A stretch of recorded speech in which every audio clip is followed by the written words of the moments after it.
Brought to you from Melbourne, Australia. This is the Badminton Podcast, a community for badminton players by badminton players, where we talk badminton, celebrate local heroes, interview players from all walks of life, and push you to grow as a player and a person. Introducing your hosts, Jeff and Henry. Hello everyone out there, and welcome to another episode of the Badminton Podcast, proudly sponsored by Volant. My name is Henry. And I'm Jeff. And we're the co-founders of Volant, the brand that gives badminton players an alternative to unsightly conventional badminton wear so they can feel confident and stylish anywhere. In short, we make gear that makes you look good on and off the court. We're also here to bring the badminton community together so that we can share the love of our sport with each other and the world. Check us out and shop at www.volantwear.com. There's plenty of free resources there that can help you with your game too. And you can also follow us on social media at Volantwear, VOLANTWEAR, or the Badminton Podcast. So today we have an individual with a rich history in badminton. And Jeff, you're up to introduce him. Thanks, Henry. Today, we're going to introduce you to someone who I met probably about 2020 now, so maybe about 13 years ago. And his name is Martyn Lewis. Badminton has given me the chance to have that social group, that social friendship group in a way that it's quite a family feel, because you'll travel to Indonesia, you'll travel to Singapore, you'll travel to Belarus or Slovakia, and it's all the same people that you get to meet, and you create the bond, you compete against them, you make friends with them. The odd occasion you'll go out and have a meal or a drink with them. And again, you're going to have quarrels, you're going to have fights, you're going to have makeups, you're going to have best friends for life coming out of university. Highs and lows, heaven and hell. You have to work through it day by day, hour by hour. The arguments, the making up and all that goes with it. Because at the end of the day, you just want to be the best that you can be. He's a 37-year-old former multiple Welsh national champion in men's doubles, singles, and mixed doubles over the course of his professional career, which spanned approximately 10 years. He was the first ever Welsh player to be part of the National Great Britain Funding Programme in Milton Keynes. His achievements include competing in 3 Commonwealth Games in 2002, 2006, and 2010. He's won 10 international men's doubles titles, and he has had a high world ranking of 17 in men's doubles and 48 in men's singles.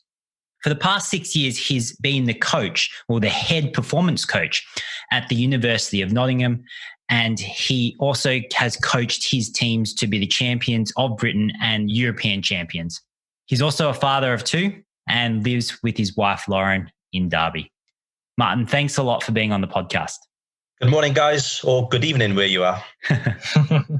So first of all, Martyn, I didn't know that you played much singles, because when I met you, you were just playing mainly doubles, and that was with Matthew Hughes. Is that right? Yeah, that's right. My early career, I played a lot of singles, but I chose to specialise in men's doubles.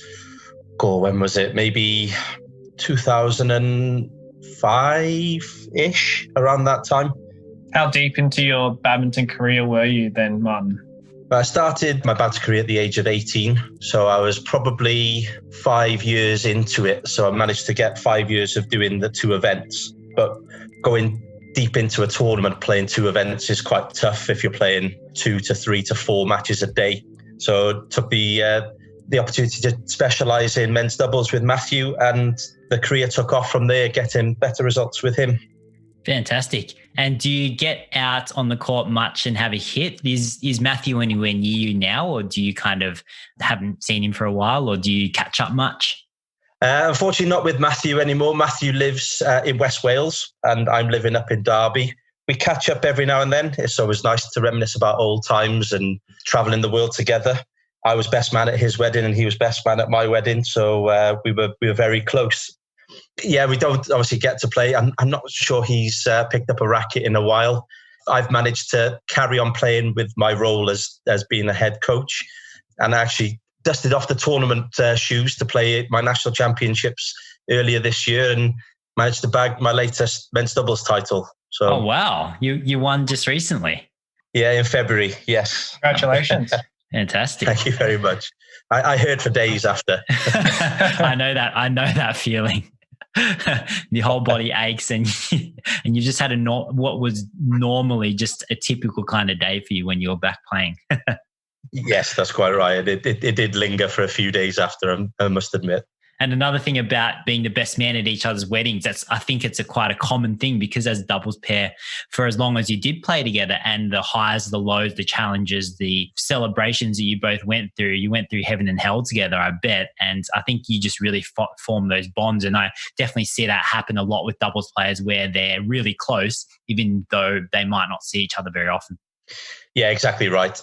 You said highs and lows, heaven and hell. You have to work through it day by day, hour by hour, the arguments, the making up and all that goes with it. Because at the end of the day, you just want to be the best that you can be. Absolutely. So if we do a quick recap as to what your badminton history is, when you started playing, how you got involved, and just a bit of a history as to how you got to where you are now throughout your career, throughout the early days. Could you let the audience know who they might not have heard of you before, but just so they can get an understanding of where you're coming from? So I actually started playing what is probably perceived as fairly late for a badminton player. I started when I was 11. I played tennis and other sports before coming from Wales. I obviously played rugby, played football up until the age of 11 as well. But tennis obviously was a sport that I played to get the hand-eye coordination, which transferred to the game of badminton. My mum and auntie played, and one day took me down to the local leisure centre.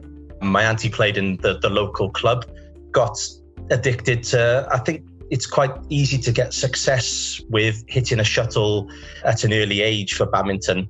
So I think the success of that drew me into the game. Played my first ever tournament with a partner required at the age of 12, or an under 12 tournament, I should say. And the lad I played with was the number one in the country at the time, because he was pretty much the biggest lad on the circuit. And we won our first ever tournament. And again, winning breeds the want to play that game. So that's where I started getting some coaching, joined the county setup with Middle Morgan. My first ever coach, Alan Jones, who still lives in Ystrad in South Wales. I see him every now and then, obviously not as regular as I would like, and we have a catch up. From there, went on to win junior titles and national titles, and managed to play for Wales up until obviously fairly recently. So the journey's been long, but very enjoyable. And it's got me to where I am today, being head coach of University of Nottingham. Sounds like a really exciting journey, Martyn. Listening to that, am I correct in saying that the first tournament you played with a partner required? You've entered as partner required, and you also won the tournament? Yes, we did. It was more like mixed, if I'm perfectly honest, where I was the little one and I stayed at the front, and my doubles partner ran around me at the back, making all the winning shots. So we were very lucky, or I was very lucky to have that partner, Phil Linnard, his name is. We played together until the age of 18 when I went full-time. He went to Oxford University to study law. And I've lost contact with Phil. I'm not quite sure where he's at these days, but I'm sure he's very successful in whatever career he went into.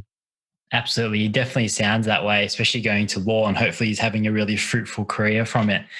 So, Martyn, you said that about 5 years into your professional career, so you're probably about 23 years old, you decided to move over to men's doubles from men's singles.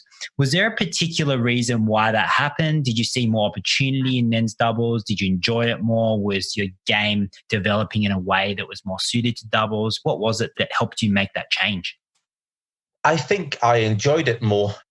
At that time, we had some really good men's singles players in Wales as well. We had Richard Vaughan, who you'll know, who's been on the podcast before, Yep. And the current Indonesian men's singles coach, Irwan Saya.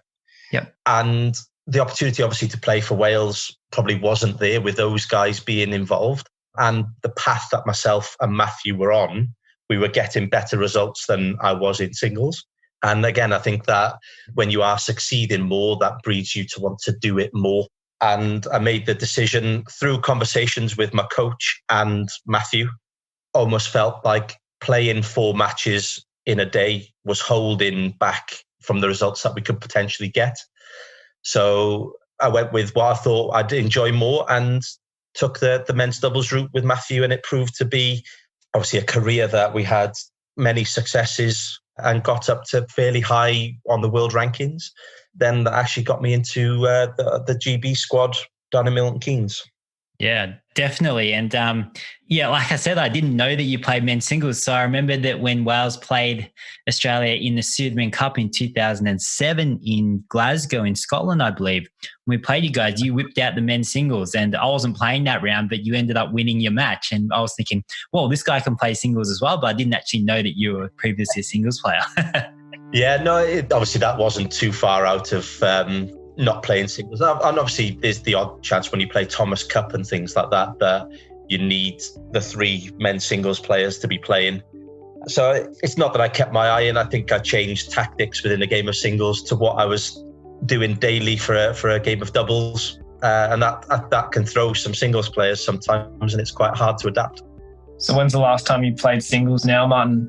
Not that long ago, actually. I played in training in a competition. That was a hell of a long time ago.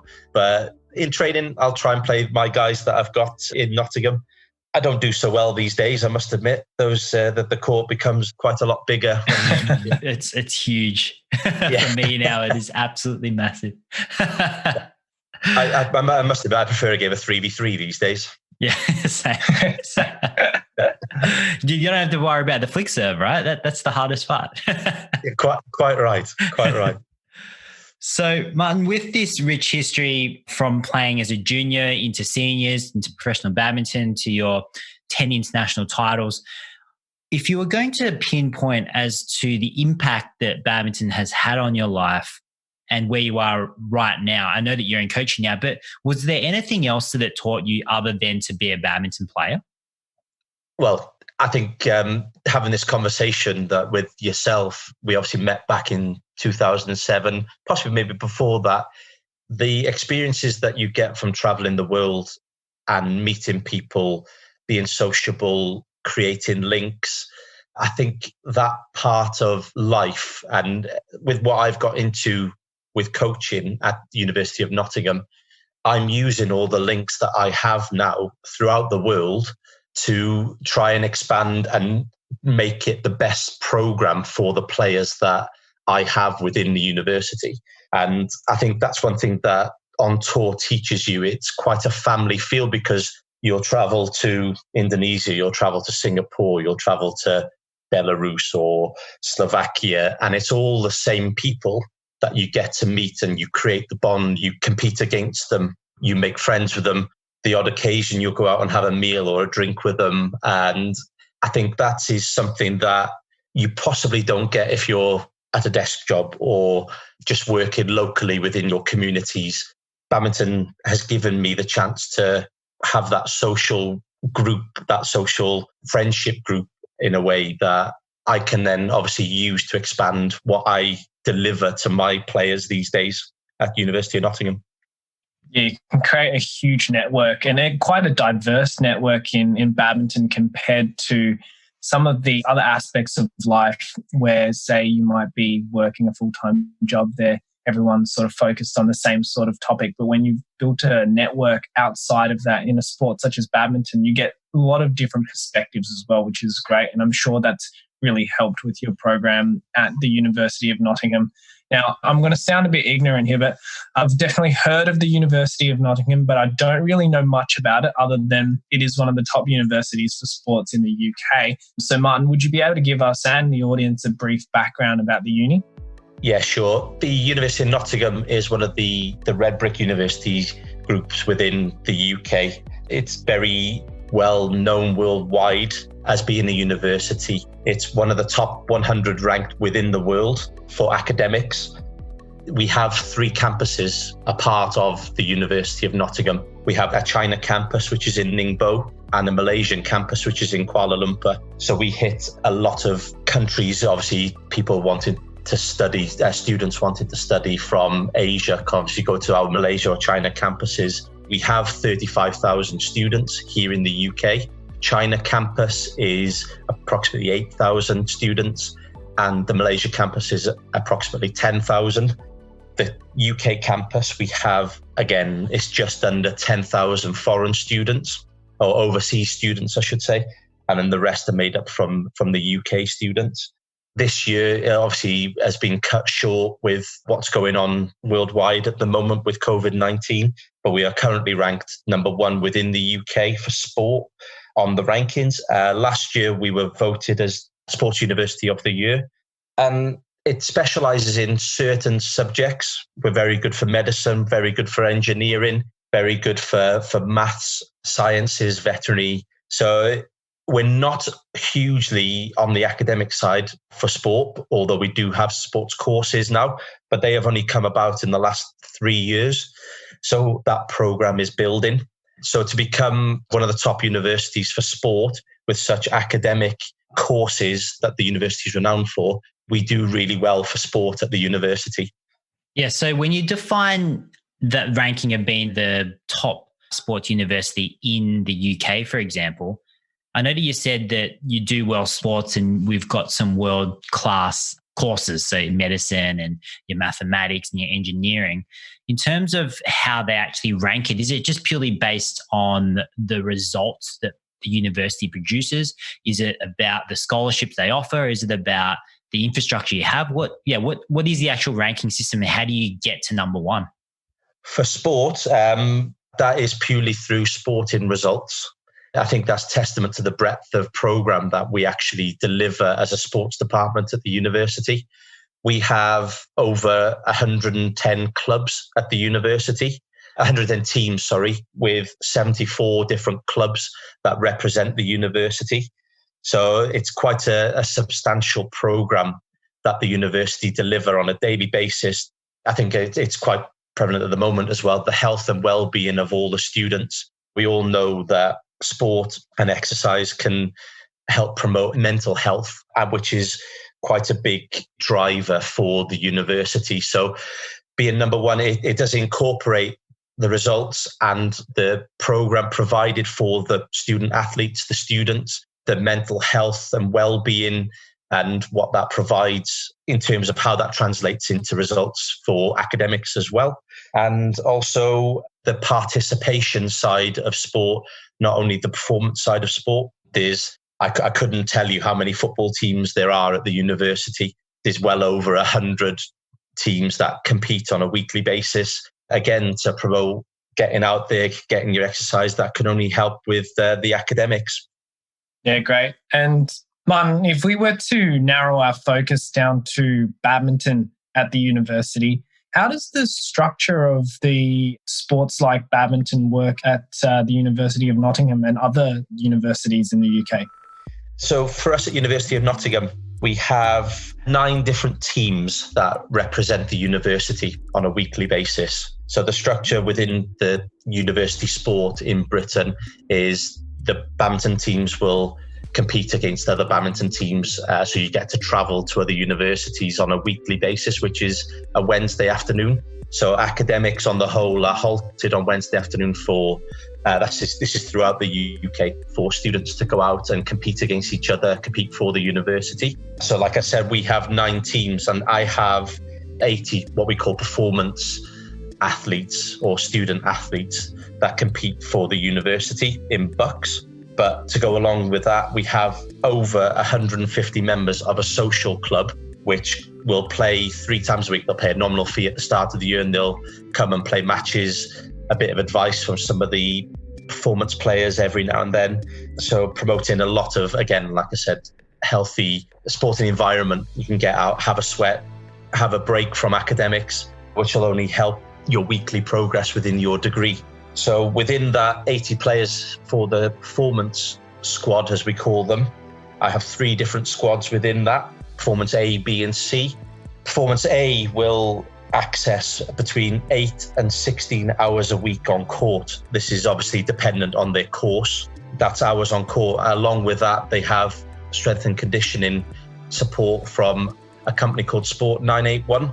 which currently deliver to the national the national England team, down in Milton Keynes. So the program is all benchmarked on the likes of Chris Adcock, Gabby Adcock, Marcus Ellis, Lauren Smith, Chris Langridge, people like Raju Seth. So my guys are benchmarked against them.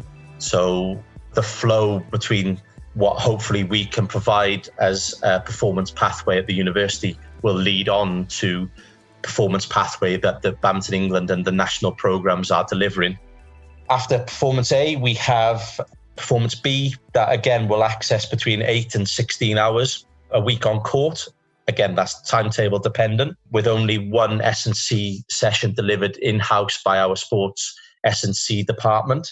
Performance C then will access between about 4 to 10 hours, dependent again on timetable. So as you can see, there's a lot of hours here that on court that players can access. And all of these will have a coach involved. And I have a coaching staff of 4 members. It involves myself being head coach, a former player, Pete Mills, who is a Babolat representative. He delivers the Performance A squad. And then I have another coach who manages and head coaches the local county team and performance centre within Nottingham. And his name is Neil White. And then I have a student coach as well who's gone through his badges that delivers to the Performance C end of the squad. And he will do a couple of sessions a week for me. So as you can see, it's quite an all-rounded programme. Along with this, the Performance A squad and the scholars. So we have quite a number of scholars within the Performance A squad, which pretty much makes up the whole squad really, that will access lifestyle support. As I've said, the S&C supports nutrition, sports psych support, physiotherapy. So it's a program that can provide the best pathway for, hopefully, we call it obviously dual career. And we want to make sure that these players that come out the other end of university have the best platform to propel themselves on to whatever they want to do in their badminton career, in their life in general. And we hope to have provided just a great sporting experience throughout their 3 to 4 to 5 years, whatever they want to do at university. Yeah, no, that sounds like an awesome structure. And yeah, just so many moving parts with so many squads. And I know you said Peter Mills, but I'm pretty sure I played the same World Juniors as him in South Korea in 2006. And he used to play with Chris Adcock back then. That's right, yeah. If I'm not mistaken, yeah. So that name does ring a bell with me. Now, in terms of the ABC, are there trials or selection processes where they're pushing each other to move within the ranks of A, B, and C? Yes, there are. But there's trials at the start of the year, so we can determine what the squad looks like. We, like I said before, we have 9 teams that compete on a weekly basis. The top level is your national standard players. The likes, you may not know the names, John Torgerson. I have a guy from Myanmar, Phone Pai Nyang, Sean Kelly, who are all performance pathway players for the England programme, right down to your county standard players, low county standard players. We class them as performance. So guys who have had some sort of performance training throughout their junior career, come into the age of 18, and they can have another 3 to 4 to 5 years, as I said, however long they want to split their degree over, and masters, PhD, etc.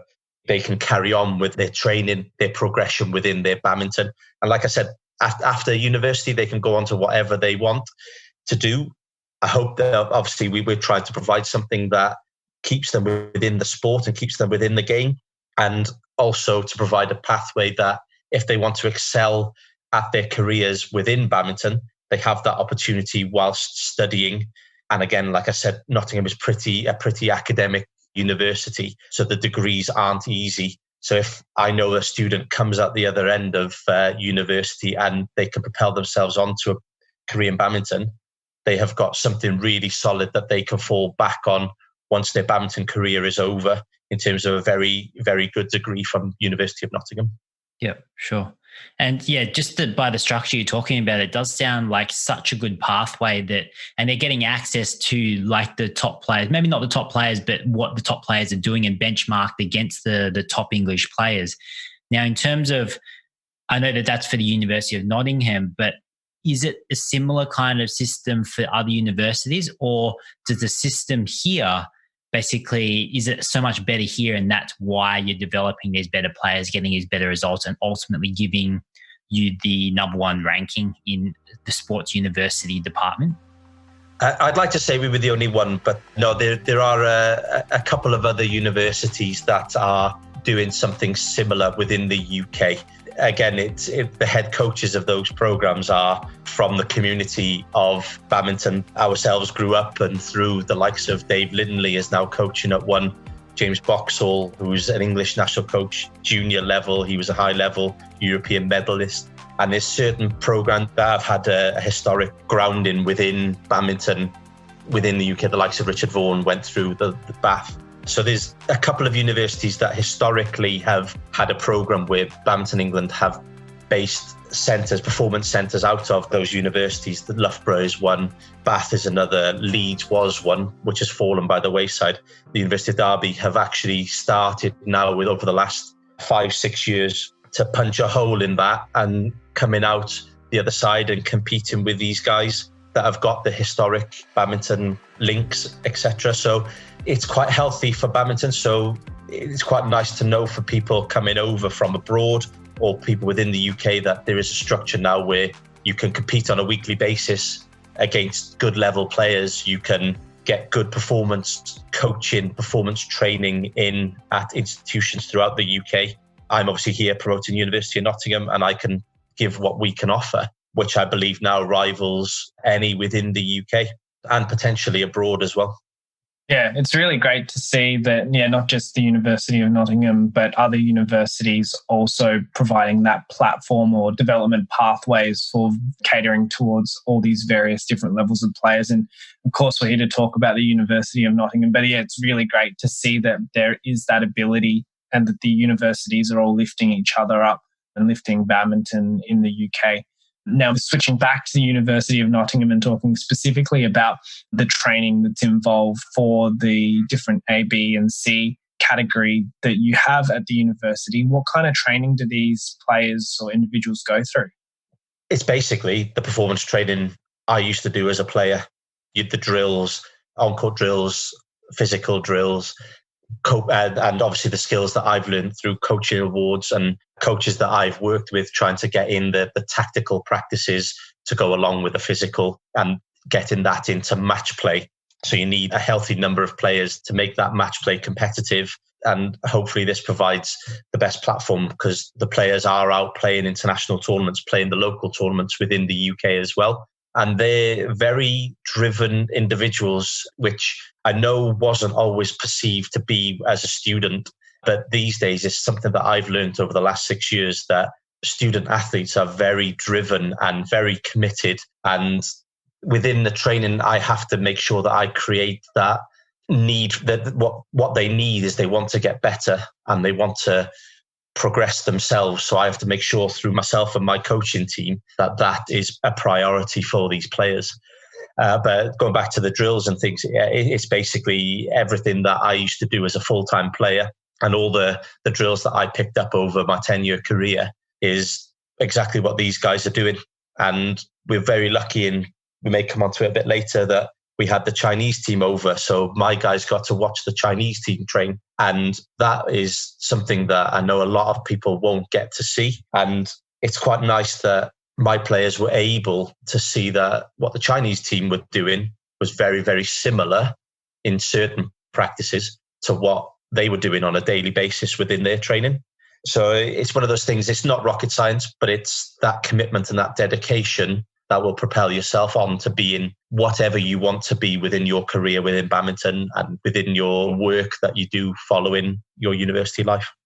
Yeah, sure. And you were saying before about the Chinese players, and as my understanding goes, you've got some connections and links with Malaysian academies and academies in Hong Kong as well. In terms of those connections, were they connections you developed as a player when you were playing professionally, or were these connected more through the university? They're connections from people that I knew from my badminton career for the Malaysian Academy. Mm-hmm. I didn't know the head coach there. The Malaysian Academy that we have a link with is Ampang Jaya Badminton Club, out in Kuala Lumpur. And we actually have a link from them to our Malaysia campus, where they offer very, very good scholarships for different levels of players within the Malaysian circuits, up to giving them actually 100% scholarship if their level was nearing national team level. What we have then is a structure that those players can actually do 1 year in Malaysia, 2 years in the UK if they wanted, or 2 in Malaysia, 1 in the UK, but they're doing the same course because they're all the courses are taught in English. And this goes the same for China. China has been a bit more difficult to crack in terms of getting links, but I did have a Chinese coach in my playing career in Wales that I have used. The links in Hong Kong is actually an ex-Welsh player that is now out there coaching. So it's a mix of people that I knew directly through my playing career, and then people I knew through my playing career and people they know. I have now made connections, and I just go out to say I can offer students this sort of experience at a university, and if they want to take it, let's have a conversation. If not, then, good luck and with whatever they want to pursue. Absolutely. And moving on to your careers that you're talking about, and how there's a system in place that allows them to have access to both. So one, access to excellent education at University of Nottingham, but also excellent pathways to, say, the national team in England if they're good enough for it. For a player who's trying to decide what they want to do, is there a process that you help them through that helps them decide whether they do want to go after their sporting career first and then go back to their academia, for example? Or is there something that you can help them with? Because dare I say, there's probably quite a few people that will come in and be a little bit unsure as to which pathway to take. For me, with dual career, you have to have the want to do it. And all we can do is offer what we can offer with that. At the end of the day, that individual athlete needs to make their own decision. If I was to be the hard salesman and really try and throw everything at a student athlete that maybe is unsure or doesn't want to, and then they have a really terrible experience at university, word of mouth gets out that they've had a bad experience, and that goes against what we try and offer at University of Nottingham. What we have in place at the likes of University of Nottingham is the support services around their degree and around their sport in terms of academic flexibility. There is a chance to do a 3-year degree over 6 years for certain subjects. You could take 1 year part-time. I have one player that's taken his final year and split it over 2. And I actually have another player next year who is on the England pathway who is doing his final year over 2 years. So he can commit more time to training, more time to better himself over these next 2 years. Obviously, the plan was with the Olympic cyclists, normally a bit easier in the year or 2 after the Olympics. That's obviously been thrown into jeopardy a little bit with what's happened with coronavirus. But still, the plan is there for him to make sure that he is bettering himself and giving himself the best opportunity over those 2 years to propel himself on to the England national team and beyond following those 2 years. So the academic flexibility and the support services that we provide, as I said, lifestyle support, sports psych support, sports nutrition, everything is there in place should the player, student, athlete want to commit to doing both. Yeah, it's good to see that there are so many levels of support for individuals to essentially cater their program at the university to match what their individual and holistic needs are. So it's really good to see that. I think it was seen, and especially when I was at the age of 18, it was seen that you had to pick one or the other. And I must admit, I listened to Raj's podcast that he did last time, and he mentioned that in there. And I do believe that the landscape is different these days, because we are now almost 20 years on from that. Because I went to university for 6 weeks when I was 18, and I didn't enjoy it. I didn't get onto the course that I wanted to. I just wanted to train full time. I wanted to be that person that trained full time. And then I had the means and I was allowed to give it 100%. And that was through family support, national governing body support. So if players have that support for them, they have that difficult choice to make of whether they get themselves a degree for life after sport or they went for it. Whereas these days, I do believe that you can get somewhere close to being where you need to be to prepare yourself on for a career in sport following your degree with the dual careers that certain institutions can now provide.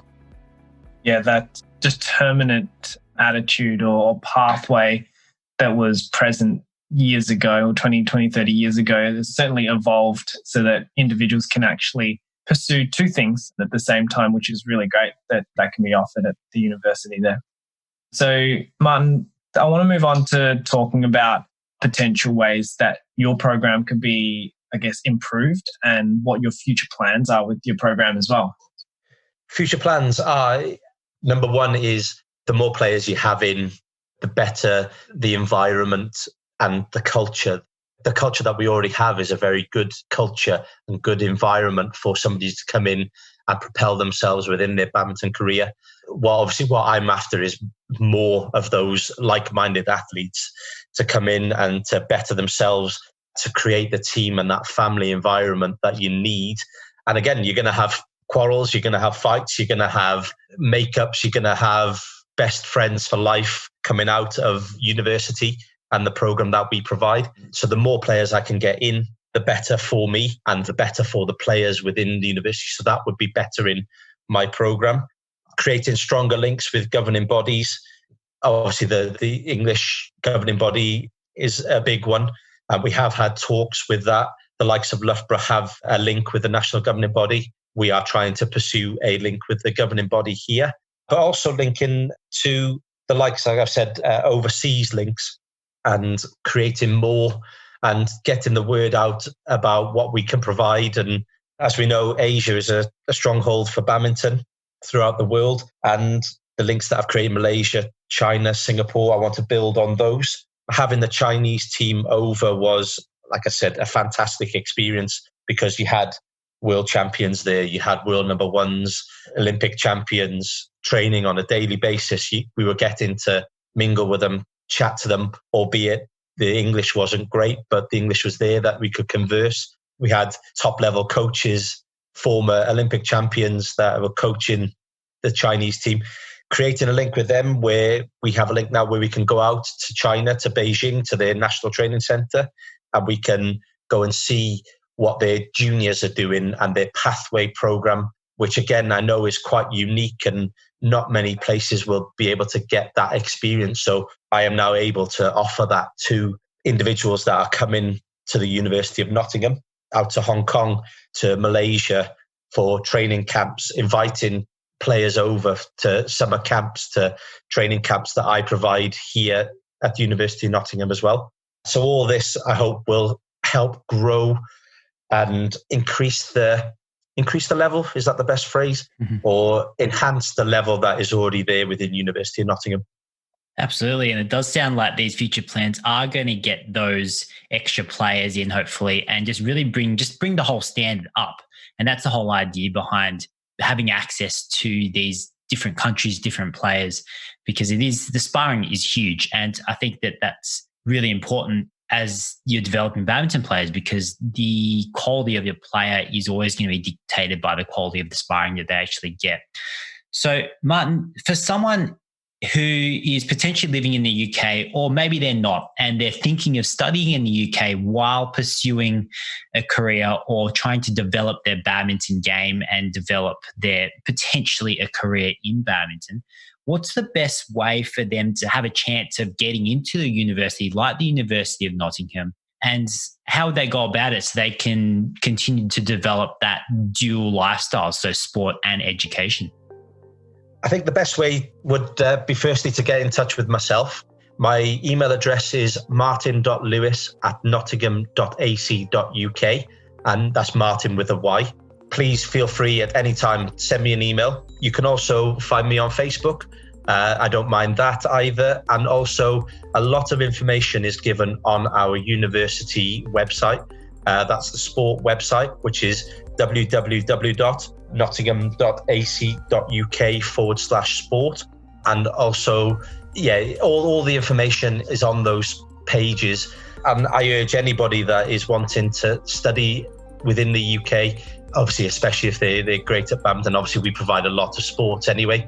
Likewise, if there's any swimmers or lacrosse players or rugby players, football, tennis, we provide programs for players such as that, and all that information can be found on the University of Nottingham Sport website.